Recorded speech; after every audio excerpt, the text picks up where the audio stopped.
लोकतंत्र की जब इमारत गिर रही है तब बुलडोजर के साथ साथ उस पर बैठकर जो मीडिया और खास तौर से जो कॉरपोरेट मीडिया है, जिसे तथाकथित तौर पर मेन स्ट्रीम मीडिया कहा जाता है, अलग अलग शब्द हैं, गोदी मीडिया भी है, कॉरपोरेट मीडिया है, मेन स्ट्रीम मीडिया है, वो तकरीबन बुलडोजर पर बैठा हुआ है और वो इसका जश्न मनाने वाला, इसको प्रचारित प्रसारित करने वाला एक बहुत बड़ा टूल है। सिर्फ इमारत ही गिरने में नहीं, जहां भी नाइंसाफी हो रही है वहां पर मुझे दिखाई देता है। हम देश की राजधानी दिल्ली में बैठे हैं। दिल्ली में कुछ समय पहले जिस तरह से बुलडोजर चल रहा था और जिस तरह से बुलडोजर, जो लोग उस इलाके को जानते हैं, आजादी से पहले लोग वहां बसे हुए हैं, सारी चीजें सबके सामने हैं। तो आप देखिए कि उस समय भी जो मीडिया था और जो मीडिया के साथ साथ एक जो उन्माद पैदा करने वाली भीड़ पैदा होती है, वो मुझे बहुत डरावनी लगती है। खास तौर से देखिए, बहुत अच्छी बात है कि आप ये रिपोर्ट लेकर आए हैं। उदयपुर वाली रिपोर्ट है, यहाँ छतरपुर वाली रिपोर्ट है।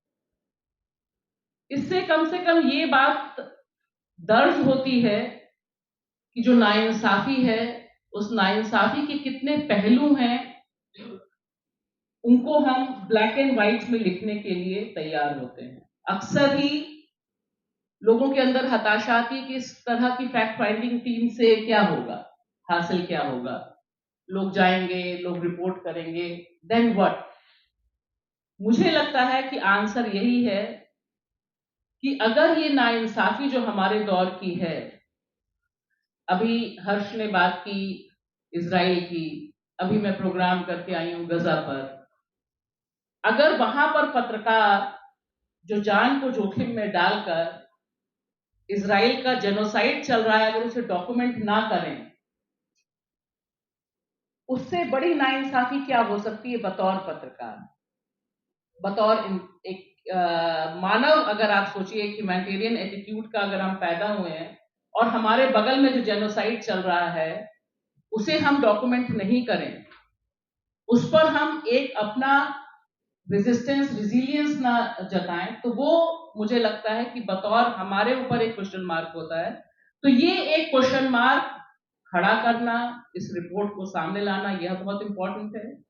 और उससे भी ज्यादा जरूरी है, यहाँ पर जितने लोग इस कमरे में हैं, सब लोग फोन से, छोटे छोटे कैमरे से, बड़े कैमरे से, जो इस रिपोर्ट पर रिपोर्ट करने के लिए आए हैं, दरअसल वही जमहूरियत की ताकत है, वही इस बुलडोजर राज, या जिसे कहते हैं लोग आज की तारीख में बुलडोजर जस्टिस। कौन कहेगा कि ये बुलडोजर इनजस्टिस है? ये हम सभी कहेंगे जो यहाँ पर हैं, और हमारे माध्यम से जो लोग जुड़ रहे हैं वह कहेंगे, उन्हें पता चलेगा कि क्या हुआ।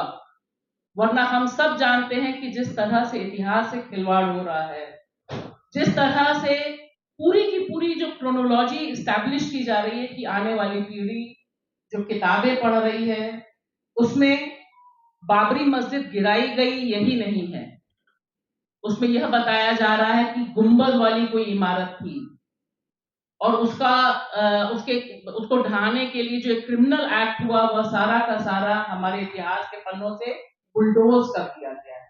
यह इतिहास का बुलडोजर है जो हमारे इतिहास पे चल रहा है।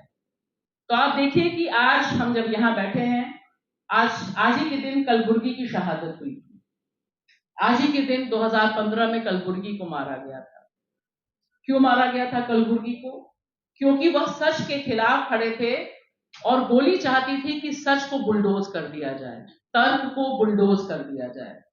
ये जो एक पूरी प्रक्रिया है आज की तारीख में, जिसे बिल्कुल सही कहा हर्ष ने कि पहली उनकी जरूरत थी लिंचिंग के जरिए एक खौफ पैदा करने की। ऐसा नहीं कि लिंचिंग बंद हो गई।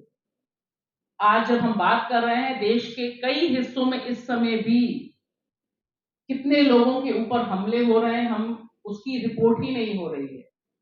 अक्सर खाली ये पता चलता है कि काउ स्मगलिंग हो रही थी और वो कूद गया और वो मर गया, अपने आप ही उसने सुसाइड कर लिया।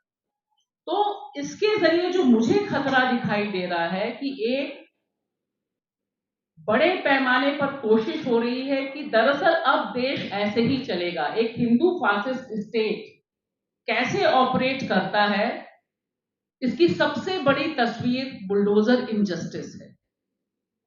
जहां पर कॉन्स्टिट्यूशन है इनके पास, होता रहे, बहुत अच्छी बात है, आप दिखाते रहिए कॉन्स्टिट्यूशन कॉन्स्टिट्यूशन कॉन्स्टिट्यूशन, लेकिन जमीन पर जो स्टेट अपने नागरिकों के खिलाफ युद्ध छेड़ना चाहता है, वो कॉन्स्टिट्यूशन अपनी जगह मौजूद है, हमारा सुप्रीम कोर्ट अपनी जगह मौजूद है, हमारा हाई कोर्ट अपनी जगह मौजूद है, सारी न्यायपालिका अपनी जगह मौजूद है, लेकिन बुलडोजर पर एक शब्द निकलना मुश्किल है। क्योंकि देखिए, ये मुझे लगता है सवाल उठाया जाना बहुत जरूरी है। जो पॉलिटिकल पार्टी है, इंडिया गठबंधन की पार्टी है, कांग्रेस है, वह भी अभी तक बुलडोजर पर उस तरह से जमीन पर उतरकर काम करते नहीं दिखाई दी। मेरा ताल्लुक लखनऊ से है और लखनऊ में जब बुलडोजर चल रहा था, मैंने तमाम पॉलिटिकल परिचितों को, मित्रों को, सबको कहा कि ये बुलडोजर यही नहीं रुकने वाला है, योगी का जो बुलडोजर है। अभी आप अकबरपुर से, ठीक है कि अकबरपुर में मुसलमान रहते हैं, लेकिन वहां मुसलमान नहीं रहते खाली। आज की तारीख में कम से कम जब कांग्रेस के नेता का घर गिरता है मध्य प्रदेश में, तब कांग्रेस मजबूर होती है बुलडोजर इनजस्टिस पर पब्लिकली आने के लिए। लेकिन यह सोचना जरूरी है कि बुलडोजर पार्टी नहीं देख रहा, और बुलडोजर सिर्फ और सिर्फ धर्म भी नहीं देख रहा, वह गरीब के ऊपर भी है, वो महिला के ऊपर भी है, वो आदिवासी के ऊपर भी है, और वो दरअसल देश के कॉन्स्टिट्यूशन के खिलाफ है, वो इस देश के मीडिया के खिलाफ है। क्योंकि जो लोग रिपोर्ट कर रहे हैं, जब हम बात कर रहे हैं, आप देखिए योगी जी लेकर आए हैं सोशल मीडिया पॉलिसी, उसके तहत तो आधे जो यहाँ पे लोग हैं, आधे क्या कहिए 99% या सारे ही लोग, सभी एंटी नेशनल काम कर रहे हैं आप, क्योंकि आप उनके बुलडोजर को क्वेश्चन कर रहे हैं। तो ये जो हमला है, ये हमला एक हिंदू फासिस्ट स्टेट कैसे होता है, जहां पर कानून सिर्फ राजा का चलता है, राजा का चेहरा अलग अलग हो सकता है, मध्य प्रदेश का मुख्यमंत्री हो सकते हैं, राजस्थान के मुख्यमंत्री हो सकते हैं, उत्तर प्रदेश के मुख्यमंत्री हो सकते हैं, देश के गृह मंत्री हो सकते हैं, असम का हेमंत विश्व शर्मा हो सकता है। ये सारी जो बुलडोजर चलाने की प्रक्रिया है, यह पूरे देश भर में फैली हुई है, जिसका एक हिस्सा हमें कोलकाता में भी दिखाई देता है। कोलकाता में इसलिए दिखाई देता है क्योंकि जो सेलेक्टिव आउटरीच है रेप पर, बतौर इंडियन वुमेन मुझे बहुत शिद्दत से महसूस होता है। और मैं कहना चाहूंगी यहाँ पर कि जब एक इंसिडेंट पर लोगों को गुस्सा चढ़ता है और दूसरे इंसिडेंट पर नहीं चढ़ता है, वह भी मेरी गरिमा पर बुलडोजर चलने के बराबर है। जिन लोगों को बिल्किस के हत्यारों और बलात्कारियों को फूल माला पहनाने में दिक्कत नहीं होती है, वो कोलकाता पर जिस तरह से चीखते चिल्लाते हैं, दरअसल वह देश भर की महिलाओं का अपमान करते हैं और बताते हैं कि उनके लिए रेप के खिलाफ बोलना एक पॉलिटिकल टूल है। तो ये जो बुलडोजर है, एक ये सिंबल है मेरे लिए, एक सिंबल है कि किस तरह का जो शासन है। 2025 आ रहा है, आरएसएस के 100 साल पूरे हो रहे हैं, और आप देखिए कि तमाम जगहों पे जिस तरह की तैयारी है कि एक कौम को, एक सेक्शन को, मीडिया के एक सेक्शन को, इंटेलेक्चुअल्स के एक सेक्शन को, वकीलों के एक सेक्शन को, जजेस के एक सेक्शन को आप अच्छे से अपनी मुट्ठी में, अपने साइड में करके जय जयकार करते रहें, और देश के प्रधानमंत्री आकर संविधान के आगे फिर मत्था टेकते रहें, और फिर ये लगे कि नहीं, इंटरनेशनली, नेशनली देश में कॉन्स्टिट्यूशन का राज है। इसे एक्सपोज करना मुझे लगता है बहुत बड़ा चैलेंज है। यह एक बिल्कुल डिफरेंट फेज में इंडियन डेमोक्रेसी है, जहां से राहत आपको किसी भी लोकतंत्र के खंबे से नहीं मिलेगी। जो 4 खंबे बताए जाते हैं, उन चारों खंबों से आज की तारीख में जो देश का मजलूम है, जो इत्तेफाक नहीं रखता, जो जमहूरियत में विश्वास रखता है, उसे बहुत कम राहत या तकरीबन नहीं रहा। जिन केसेस को ये रिपोर्ट लेकर आई है, उनमें कहीं से भी कोई जुडिशियल इंटरवेंशन, कोई पॉलिटिकल इंटरवेंशन नहीं हुआ है।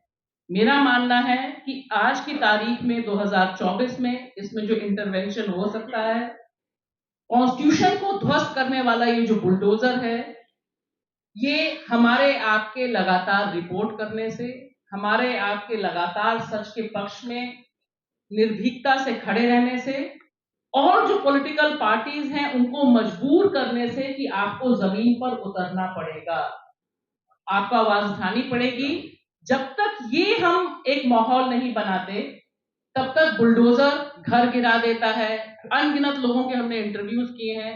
जस्टिस कम से कम हमें ये तो करना चाहिए कि सोशल मीडिया पर जब भी बुलडोजर जस्टिस के नाम से कहीं कोई खबर आए, कहीं कोई वीडियो प्रोग्राम चले, कोई मीडिया चलाए, कोई नेता बोले, हमें तुरंत एक कैंपेन करना चाहिए, bulldozer injustice, killing of the Indian constitution. मुझे लगता है यह एक हमारी तरफ से जो हस्तक्षेप हो सकता है कि हम बुलडोजर के साथ एक इनजस्टिस का शब्द, अन्याय का शब्द चस्पा कर दें। और आज की तारीख में सोशल मीडिया, अल्टरनेटिव मीडिया की ताकत कितनी है, ये हमसे ज्यादा हुक्मरान जानते हैं। तो अगर इस तरह के कैंपेन, इस तरह की रिपोर्ट्स और लगातार बुलडोजर को इनजस्टिस और देश की जमहूरियत कॉन्स्टिट्यूशन के खिलाफ एक टूल के तौर पर अगर हम बात कर सके, तो निश्चित तौर पर एक पॉलिटिकल प्रेशर क्रिएट हो सकता है। बाकी तो जो खंबे हैं, वे खंबे कब जागेंगे, यहाँ पर तमाम और लोग हैं जो खंबों से बहुत गहरा संबंध रहा है, लेकिन वो बता सकते हैं। फिलहाल मुझे तो बहुत कम उम्मीद है, लेकिन वहां पर भी दस्तक देनी जरूरी है, क्योंकि आज की तारीख में न्यायपालिका भी हमारी है और संसद पर भी हमारा हक बनता है। शुक्रिया।